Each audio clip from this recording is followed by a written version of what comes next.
اس طرف دیکھیں آپ کہ وہاں کیا ہو رہا ہے پلیز. اچھا ابئی صاحب، ابھی بات ہے جو آزاد کشمیر کی جو مجموعی سیاسی صورتحال ہے، یعنی تمام تر کوشش کے باوجود یہ سیاسی جماعت ہے، مسلم نون ہے، پاکستان پیپلز پارٹی ہے، یا جو اور لوگ بیچ میں لوگ تھے، تو یہ کہیں رک نہیں پا رہا معاملہ، یعنی کوئی استحکام کی طرف نہیں آ رہا. وہی افرتفری جو وزیر اعظم کے خلاف ان کی حکومت کی اتحادی جماعتیں، وزیر اعظم بھی ادھر ہیں، جا بھی نہیں رہے ہیں، ناراضگی پڑ رہی ہے. تو یہ کوئی جو ذمہ دار لوگ ہیں، وفاقی حکومت ہے، یہ کیوں تماشا دیکھ رہی ہے آزاد کشمیر کا؟ یہ تماشا کفیل صاحب اصل میں یہی صورتحال تو میرے خیال میں ہم لوگوں کے فیور میں ہے نا، جنہوں نے یہ سارا سسٹم کام کیا آزاد کشمیر کے اندر.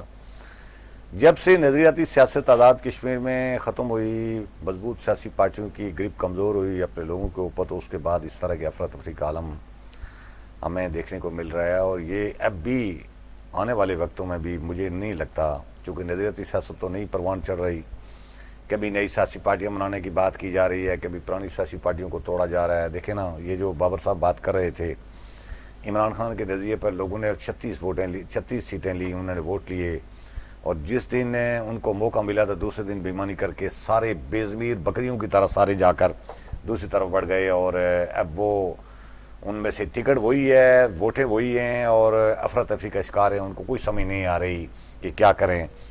اب وہی گروپ اب چونکہ پی ٹی آئی کے اندر واپس ان کی واپسی کی کوئی راستہ ہے نہیں، تو نئی سیاسی پارٹی بنانے کا ایک شوشہ چھوڑ رہا ہے.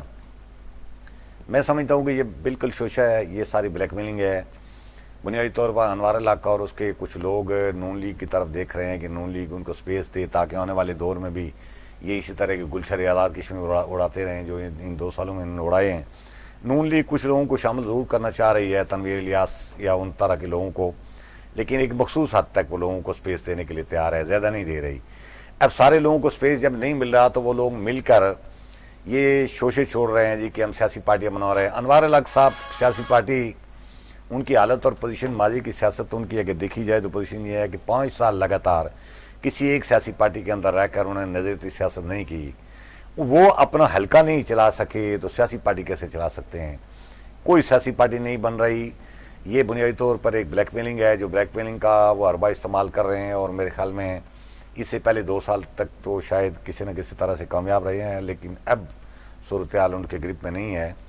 اور میں سمجھتا ہوں کہ جب تک پیپل پارٹی اور نون لیگ نے، جو آزاد کشمیر کی 2 بڑی سیاسی پارٹیاں تھیں، انہوں نے جب سے اپنے وہ اختیارات، جو فیصلہ سازی کے اختیارات تھے، وہ کمزور کیے ہیں، وہ چھوڑ دیے ہیں، ہتھیار پھینک کر انہوں نے سرنڈر کر دیا ہے، اس کے بعد زیادہ آزاد کشمیر کی صورتحال خراب ہوئی ہے. اور آزاد کشمیر میں جو افراتفری کا ماحول ہے، اس کی ایک طرف اگر اس کی خرابی کے ذمہ دار کچھ اور فیکٹر کو قرار دیا جائے تو دوسری طرف خرابی کا ذمہ دار یہ 2 سیاسی پارٹیاں ہیں. یہ 2 سیاسی پارٹیاں اور ان کی مرکزی جو قیادت ہے وہ ہے.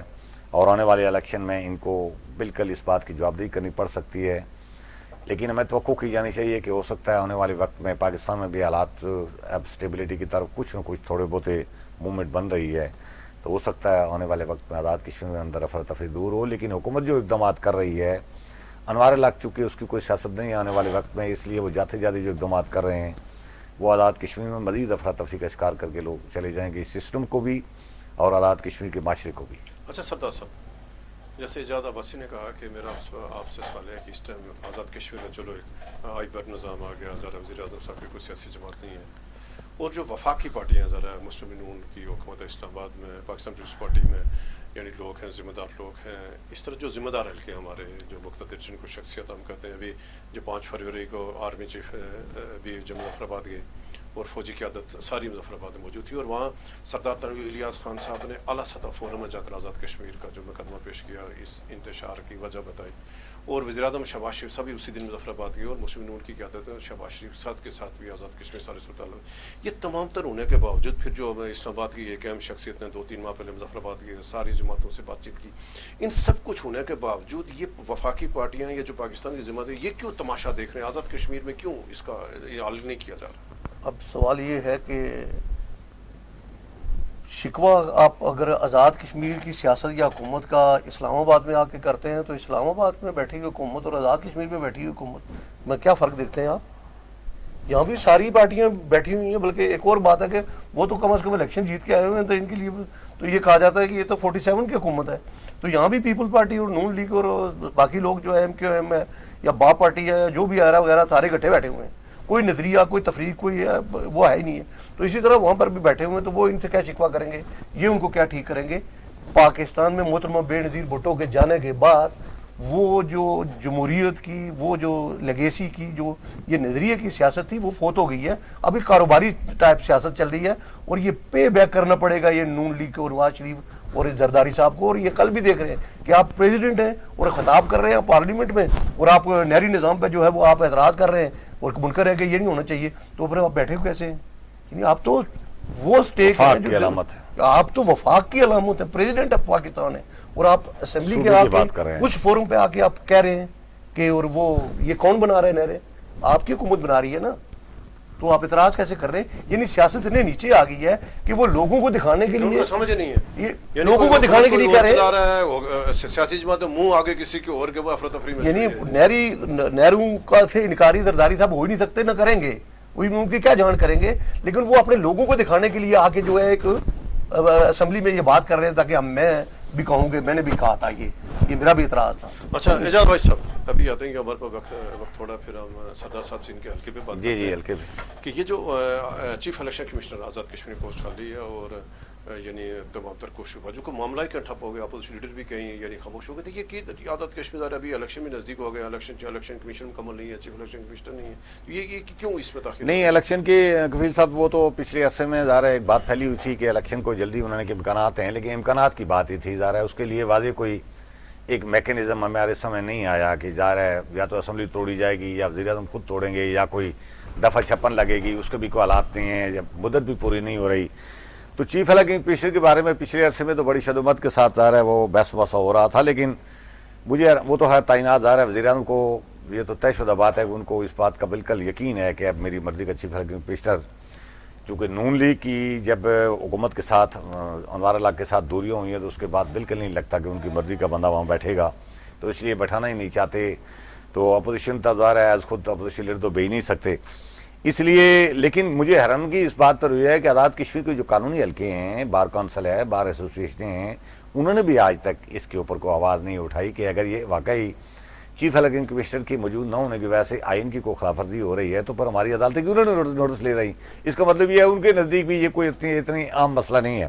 لیکن ایک بات ہے کہ وزیر اعظم اور ان کے کچھ قریبی حلقے اس بات پر ضرور غور کر رہے ہیں کہ آزاد کشمیر کے ایکٹ میں کوئی ترمیم کر کے, چاہے وہ آرڈیننس کے ذریعے اسمبلی کے ذریعے ترمیم کرنا ہو تو بہرحال میں انوار اللہ کے لیے شاید مشکل ہوگا, اس لیے کہ وہاں ان کو 36 ارکان پورے کرنے پڑے گے, 2 تہائی اکثریت. 13ویں ترمیم کی بات آئین میں تبدیلی کے لیے 2 تہائی اکثریت کی ضرورت ہے, پہلے سادہ تھی. 36 ارکان پورے کرنے ان کے لیے مشکل ہوگا, لیکن صدر آزاد کشمیر کے نام پر کوئی آرڈیننس جاری کر کے کوئی چیف الیکشن کمیشن کی عارضی تقرری یا اس طرح کی کوئی چیزوں میں, کوئی چھوٹی موٹی ری شفلنگ میں یہ کوئی ضرور کوئی نہ کوئی راستہ نکال سکتے ہیں, جس سے ان کو یہ موقع مل سکتا ہے کہ آزاد کشمیر میں عارضی بنیادوں پر اپنی مرضی کا کچھ عرصے کے لیے الیکشن کمیشن میں عبوری بندہ بٹھائیں تاکہ مرضی کے نتائج. بالخصوص مسئلہ ان کے نتائج کیا ہیں؟ نتائج یہ ہیں کہ وہ جو آزاد کشمیر 3-4 حلقے مزید بنانا چاہ رہے تھے, جن میں بمبر کا انوار اللہ کا اپنا حلقہ بھی ہے, جن میں فیصل راٹھور صاحب کا بھی حلقہ ہے, جن میں کوئی لطیف اکبر صاحب کے حلقے میں بھی کوئی حلقہ ہے, جن میں ایک آدھ کوئی اور حلقہ ہے, وہ حلقے پیش نظر ہیں. اس لیے کہ ان سارے لوگوں کا بہت بری طرح الیکشن ہارنے کے امکانات واضح ہے, بالکل دن بدن ابھر رہے ہیں. ان میں سے ایک بھی شاید الیکشن نہیں جیتے گا, ان میں سے ایک بھی نہیں جیت سکے گا الیکشن آنے والے وقت میں. اس لیے وہ راستہ نکال رہے ہیں کہ اپنے لیے محفوظ حلقے بنائیں. اس کے لیے ان کو مرضی کا الیکشن کمیشن چاہیے, اور پھر اگر سونے پر ساگا ہوگا کہ وہی ان کی مرضی کا الیکشن کمیشن الیکشن کروائے تو پھر ظاہر ہے ان کو وہ لوگوں کی پولنگ سکیم بدلنا, لوگوں کے پولنگ اپنی ووٹر ادھر ادھر اٹھا کر ڈال دینا, یا پولنگ بوتھ زیادہ بنوا دینا, یا ان کو کم کروا دینا, یا مخالفین کو نقصان پہنچانا, یہ پھر ان کے لیے اور زیادہ آسان ہو جائے گا. اسی پر کام کر رہے ہیں. سردار صاحب میں اب آتے ہیں آپ کے حلقے پہ, حلقہ سیاست سے آپ کا تعلق ہے, اور ماشاءاللہ آپ کا حلقہ سیاست جو آپ کے لیڈر ہیں اور طویل عرصہ راجان سیر صاحب اس حکمرانی کرتے رہے, پھر ابھی چودھری اخلاق صاحب ہیں, دونوں مشہور آج کل سوشل میڈیا پہ آپ کے دونوں قائدین کا. تو کیا تو پہلے تو ناظرین کو بتائیں کہ سیاست کی کیا صورتحال ہے, آپ کیا کر رہے ہیں جان؟ آپ عباس صاحب, آپ اور آپ سیسا کی لیڈرشپ سے محظوظ نہیں ہوتے سوشل میڈیا پہ ان کو کلپ دیکھ کے؟ کیا آپ کا حلقہ بہت فیل کرتے ہیں یا نہیں کرتے آپ کہ ہمارے جیسے حلقہ بھی کہیں آزاد کشمیر کی باقی ریاست میں بھی کوئی ہے اس طرح جیسے ہمارے لیڈران ہیں وہاں پر؟ تو یہ چیزیں جو ہے یہ بڑی نایاب چیزیں ہیں. اب ضرور ہم بھی سیکھتے ہیں ان سے, آپ بھی سیکھیں کہ کیا ہے. لیکن اس صورتحال جو اب آ گئی ہے, جو صورتحال اب آ گئی ہے اور آنے والا الیکشن ہے, آپ اس میں دیکھیں گے کہ ہم سیاسی کارکن ہیں, ہم خاموش نہیں بیٹھیں گے. اور ہم وہ کارکن ہیں کہ ہم الفن یہ کہہ سکتے ہیں کہ ہمیں چائے کی ایک پیالی بھی سیاست سے نہیں چاہیے. ہم اپنی ریاست کے ساتھ, اپنے ریاست کے لوگوں کے ساتھ کمیٹڈ ہیں, اور یہی ہم کرتے ہیں اور یہی کریں گے. تو ہم اس میں اپنا آؤٹ پٹ دیں گے. یہ کوئی ابھی رمضان ختم ہونے دیں, یہ چہل پہل چل پڑے گی. اور آزاد کشمیر میں بتاؤں کہ جیسے بھائی صاحب نے کہا کہ ووٹ ادھر سے ادھر, میرا جو پولنگ اسٹیشن ہے 1600 ووٹ ہے اس کا. میں قسم اٹھا سکتا ہوں کوئی مائی کا لال ایک ووٹ جاری ڈال سکے نہیں ڈال سکتا کوئی, ہم نہیں ڈالنے دیتے. اس طرح پوری آزاد کشمیر میں ایسا ہے. تو بات یہ ہے کہ وہ جو دو چیزیں اب آ رہی ہیں, پہلے سوشل میڈیا کا دور نہیں تھا, لوگوں کو پتہ نہیں ہوتا تھا کہ کوئی کیا ہے. تو اب پہلے یہ بتائیں کہ یہ جو یعنی 3.5 سال ہو گئے ہیں موجودہ جو آپ کا ایم ایل اے جس کو آپ نے 2021 میں ووٹ دی ہے, تو یہ چودھری اخلاق صاحب کی پہلے یہ بتائیں کارکردگی کیا ہوا آپ کے یعنی 4.5 سالوں میں سیاست میں تعمیر و ترقی کیا ہوا, ذرا تھوڑا مختصر یہ تو بتائیں گے کیا ہوا. دیکھیں جی, پہلی بات یہ ہے کہ پہلی بات یہ ہے کہ آزاد کشمیر میں سیاست میں ادارے کام کرتے ہیں, اور انہوں نے اس کو سپرویژن کرنا ہوتا ہے کہ ادارے کیسے کام کر رہے ہیں. اب بات یہ ہے کہ محکمہ برقیات ہے, پولیس ہے, انتظامیہ ہے, یا لوکل گورنمنٹ ہے, میڈیکل ہاسپٹل وغیرہ ہیں, ساری سب ہر چیز مفلوج ہے. ہمارے یہاں سینس میں پچھلے دنوں جناب والا مجھے بھی انہوں نے دعوت دی کہ ایک ڈائلسس سینٹر بنا رہے ہیں, تو کنٹریبیوٹ کریں لوگ, پیسے ڈالیں لوگ, چندہ ڈالیں لوگ, تاکہ یہ کسی کے غریب پر ڈائلسس ہو سکے. جبکہ یہ ذمہ داری کس کی ہے؟ یہ ریاست کی ہے. اور اگر ریاست کو نہیں چلا سکتے آپ, اور اس طرح کے ایم ایل اے بیٹھے ہیں, منسٹر ہیں, کتنی تنخواہ لیتے ہیں منسٹر, ابھی کتنی تنخواہ بڑھائی ہے. ایک گاڑی جو ان کے پاؤں کے نیچے ہے کتنے کروڑ کی ہے؟ 2 کروڑ سے. اس کا ڈیزل اور پیٹرول کتنا پڑتا ہے آپ اندازہ کریں, کس کا ہے؟ میرا اور آپ کا ہے. تو وہ بندے کو ڈائلسس کے لیے 500 یا 1000 یا 15000 میں جیب سے دیتا ہوں, کچھ آپ سے مانگتے ہیں, خیراتی معاملات سے مانگتے ہیں, کیسے ہوگا؟ اسی طرح آپ دیکھیں کہ آپ کی تحصیلیں, آپ کے ضلع, جو انفراسٹرکچر ہے آپ کا انتظامی طور پر, وہ کتنا بڑا ہے. آپ کو ضرورت ہے کسی چیز کی؟ بھئی پٹواری کے اوپر, گرداور کے اوپر, نائب تحصیلدار کے اوپر, تحصیلدار کے اوپر اے سی کے اوپر ڈی سی, اے سی کے اوپر اسسٹنٹ کمشنر, اس کے اوپر ڈی سی کے اوپر کمشنر کے ساتھ ایڈیشنل کمشنر, اور یوں ہی چلتے جا رہے ہیں. آپ کو تو کسی ضرورت نہیں ہے, آپ کو تو چڑیا پر نہیں مار سکتی اگر آپ قانون اور آئین کے مطابق اپنی ذمہ داریاں نبھائیں. کچھ نہیں. تو ان کو کیا پتا کہ ذمہ داریاں کیا ہیں جی.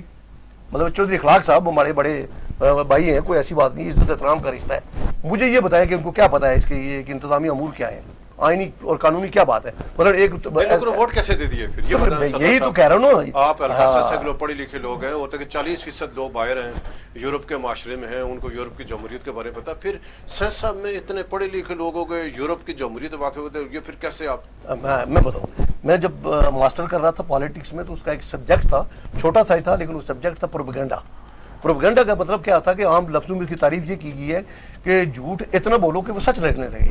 میں سمجھتا ہوں کہ اس میں ایک بتدریج اور بڑا حصہ آپ کا ہے, ریاست کے ان اخبارات کا, اس میڈیا کا, ان میرے محترم آپ جیسے بڑے لوگوں, صحافی لوگوں کا یہ کردار ہے کہ آپ بڑے بڑے زمیبے چھاپتے ہیں, بڑی بڑی لیڈنگ سٹوری لگاتے ہیں, بڑی بڑی لیڈنگ سٹوری لگاتے ہیں, اور یوں وہ بازو پھیلا کے باتیں کرتے ہیں, اور آپ بھی بڑے خوش ہوتے ہیں, اور لوگ امپریس ہوتے ہیں وہاں پر. اور پڑھا لکھا خاموش رہتا ہے, آخری ہفتے میں جاتا ہے تو پیچھے سے وہ بے روزگار اور نوسرباز اپنی بساط بچا چکے ہوتے ہیں, اور میں اور آپ جا کے ووٹ ڈال کے آتے ہیں, تو ریزلٹ پھر اس کا حل کیا ہے؟ مختصر اس کا حل یہ ہے کہ سینس صاحب میں کیسے تبدیلی آئے گی. میں یہ کہہ رہا ہوں کہ جی میں اپنی ذاتی طور پر بتا رہا ہوں, میں یہ کہہ رہا ہوں میں کرپٹ ہوں, میں جاہل ہوں, مجھے قانون کا, آئین کا, اداروں کا کچھ پتہ نہیں ہے, تو مجھے نہیں آگے ہونا چاہیے. آپ مجھے نہ سپورٹ کریں نا, اور اگر میں اہل ہوں تو آپ مجھے سپورٹ کریں. تو میں دیکھتا ہوں تبدیلی کیسی نہیں آتی سیاست میں. یہ 2 نوجوان, ایک میرا کلاس فیلو ہے جو ڈگری کالج کا ریٹائرڈ پرنسپل ہے, اور اس کے ساتھ اس کا دوسرا بھائی ہے جو وہ بھی ٹیچر ریٹائرڈ ہے, ابھی ریٹائرڈ ہوا ہے. اس کے ساتھ ایک نوجوان ہمارا عزیز جس کو ہم نے اٹھا کے اسٹیج پر رکھا ہے, وہ ایک وکیل ہے. ان تینوں نے جناب علی کا بینڈ بجا کے رکھ دیا ایکشن کمیٹی میں, بائک لا کے چوک میں بتائے کوئی کہ میں کیا ہوں. وہ 3 بندے جی پڑھے لکھے ہیں تینوں. میں چاہتا ہوں کہ میں ان کے ساتھ جا کے بیٹھوں, ان کو سپورٹ کروں. آؤ بھائی, اس الیکشن میں بھی آؤ, سیاست میں بھی آؤ, کمانڈ رکھو. دیکھتے ہیں کہ ایک پولیس والا بیٹھا ہوا ہے وہاں پر تندار, وہ کسی کے ساتھ ناجائز کیسے کرتا ہے. میں کہہ رہا ہوں جی, میں تو یہ سمجھتا ہوں کہ میں پیدا ہی الیکشن لڑنے کے لیے ہوا ہوں. جیتوں یا نہ ہاروں یہ علیحدہ بات ہے, لیکن اس ریاست میں اپنا سٹیک ہم رکھیں گے. اپنی بات لوگوں کو مختصر ہمارا وقت کیوں ختم ہو رہا ہے، آخر میں کیا پیغام دیں گے سیسا کے لوگوں کے لیے؟ سیسا میں ابھی جو آپ کا ایم ایل اے ہے عمران خان سے باغی ہے، پہلے تو یہی بتائیں کہ اس کا مستقبل کیا، آپ کے ایم ایل اے کا مستقبل کیا اور آپ پیغام کیا دے رہے ہیں؟ دیکھیں جی، پہلی بات یہ ہے کہ سیسا کے لوگ بھی سوشل میڈیا دیکھتے ہیں، پڑھے لکھے لوگ ہیں، جی دار لوگ ہیں، صاحب حیثیت لوگ ہیں، صاحب ثروت لوگ ہیں.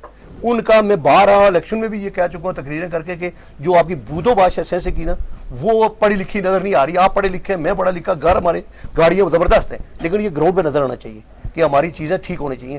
تو یہ صاحب جو آئے تھے عمران خان کے ٹکٹ پہ، میں کہہ رہا ہوں کہ عمران خان کو اگر ایک فقرہ جو کوٹلی میں تقریر کرتے ہوئے چودھری اخلاق صاحب نے بولا تھا نا کہ مائی پرائم منسٹر، اگر عمران خان اس بڑے جلسے میں یہ سن لیتا نا تو یہ گناہ کبھی نہ کرتا اور ہم اس سے بچ کے رہتے. اسی طرح آپ کو یاد ہوگا، میں بتا دیتا ہوں یہاں پر، رائے نصیر صاحب بھی بڑے اچھے چلے ہیں. میں بتاؤں آپ کو کہ رائے نصیر صاحب کو ٹکٹ دیا تھا سردار سکندر یار صاحب نے، اللہ تعالیٰ جنت بخشے. وزیر اعظم تھے کون؟ سردار مجاہد اول سردار عبد القیوم صاحب، وہ وزیر اعظم تھے. جب مرکزی جلسہ رکھا راجہ نصیر صاحب نے سیسا میں اس وقت میرے کو پہلی دفعہ ان کو سپورٹ کرنے ہیں، یونیورسٹی سے نکل گیا. تو سردار صاحب وزیر اعظم تھے، بڑے آدمی تھے، اس میں کوئی شک نہیں، کیونکہ پاؤں کی طرف دیکھ کے چلتے تھے. میں کہہ رہا ہوں کہ ایک ایک بات جو ہے وہ چوڑا بننے والی ہے. تو انہوں نے کہا تھا کہ راجہ نصیر صاحب، جب انہوں نے اس کی شخصیت کو دیکھا نا کہ یہ سٹائل اور اس طرح، آپ بھی دیکھتے ہیں سوشل میڈیا پہ، آپ نے کہیں کچھ چیزیں میں آپ کو نہیں کیلکولیٹ کرنا چاہتا، تو انہوں نے کہا کہ راجہ صاحب یہ آپ کی جو شکل شبات اور قطع وضع اور جو پرسنالٹی ہے مسلم کانفرنس سے نہیں ملتی، آپ ادھر ادھر تھوڑا سا ٹھیک کر لیں تاکہ کچھ بات بنے. لیکن سکندر یار صاحب کی اور اس وقت کاف چین کا سسٹم تھا تو وہ راجہ صاحب بھی اوپر آ گئے، تو اب وہ معاملات نہیں ہے. لیکن ہم نے پچھلی دفعہ ان کو اتارا تھا، یہ وعدہ تھا ہمارا. یعنی اس دفعہ سیسا کے لوگ ہیں یعنی روایت توڑیں گے. میں یہ کہہ رہا ہوں جی، ہم نے اپنی پوری جان مارنی ہے، اور میرا ایمان ہے کہ اللہ کی ذات مسبب الاسباب ہے، اسباب پیدا کرے گی. اور ہم بھی جو آپ ہمارا مذاق ہے پنڈی اسلام آباد کے شام کو پریس کلبوں میں بیٹھے ہوئے، ہوٹلوں میں بیٹھے ہوئے ہمارے ساتھ ہمارا مذاق کر رہے ہیں، اور ابھی بھی آپ نے کیا ہے، ہم آپ کا اس کا علاج کر کے دکھائیں گے اور انشاءاللہ جواب دیں گے. اب صاحب آخری سوال آپ سے کہ جیسے بابر صاحب نے ظاہر ہے چیلنج کیا ہے، تو آپ کیا دیکھ رہے ہیں کہ جو آزاد کشمیر کی برادریوں میں پھنسی ہوئی، ٹبروں میں پھنسی ہوئی سیاست، اس سے کہ جان چھوڑ سکتی ہے؟ بالکل کفیل صاحب، میں سمجھتا ہوں کہ یہ زہر قاتل ہے آزاد کشمیر کے معاشرے کے لیے. ایک طرف ہم دعویٰ کرتے ہیں کہ 90% ہماری ایجوکیشن ریشو ہے، اور دوسری طرف ہم چھوٹی چھوٹی برادریزم اور ان چیزوں میں. یہ آزاد کشمیر میں کوئی برادریزم نہیں ہے، دو طبقے ہیں، ہر معاشرے میں ہوتے ہیں. ایک بالادست طبقہ ہے اور ایک استحصالی طبقہ ہے.